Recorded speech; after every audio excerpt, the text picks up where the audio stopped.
Updated November 10, 2017. 184,353 asylum seekers and refugees inside the Manus Island detention center are extremely scared as workers tear down the fences around the compound and a deadline for them to be forcibly evicted approaches. Key pointsmen must leave immediately because of unhygienic conditions. PNG officials sign notice warns force may be used to relocate those who refuse to move. Some asylum seekers say on social media they won't leave the site. Those inside the camp now have just 1 day left to vacate the site before they could be forcibly removed. PNG immigration officials have warned the hundreds of men still inside the detention center they must leave the center immediately because of unhygienic conditions. Journalist and detainee Beruz Buchani said yesterday, "I can feel in refugees' faces and voices that they are extremely scared." A notice put up by PNG authorities warns force may be used to relocate those who refuse to move voluntarily. "You cannot continue to remain here in this condition," the notice says. "It is very bad for your health and well-being if you continue to refuse to move to your new accommodation where there is food, water and other services." About 470 men are still in the detention center 10 days after it was officially closed and food, power and water supplies cut off, saying they fear from the safety at the new facilities. Provincial Police Commander David Yapu told the ABC that about 50 men left the detention center yesterday, and around 80 left on Friday. Despite the warning, several of the asylum seekers said on social media that they still would not leave the site.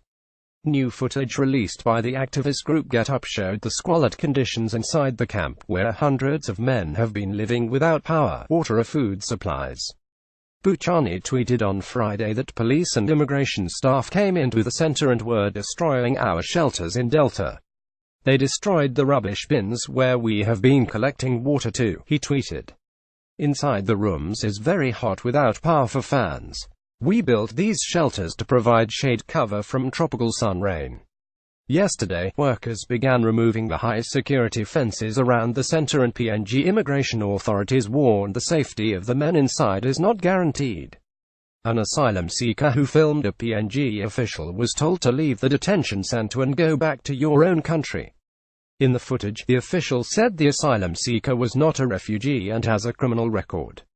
"When we go, the soldiers will do it to you," the official said, pointing at the person behind the camera. "They are effectively squatting." Pine says Cabinet Minister Christopher Pine has dismissed concerns about the Manus Island standoff, saying the refugees who remain in the center are squatting. "All those people in Manus Island who are at the detention center are effectively squatting there," Mr. Pine said. "They could go to East Loringatsu's West Loringatsu Hillside House. They could go to Nauru, the United States. They could go home to their own countries, and many in fact have done so. But the men say it is not safe for them to leave the facility. The police they beat some of the refugees and the local people. They attack the refugees and rob them. This place is not a safe place," Mr. Buchani said last week as power, water and food supplies were cut off. Meanwhile, a lawyer representing one of the refugees has lodged an appeal against the Supreme Court's denial of an application for an order to restore basic services to the detention center. Topics: immigration, community and society, refugees, Papua New Guinea, Australia. First posted November 10, 2017. 081710.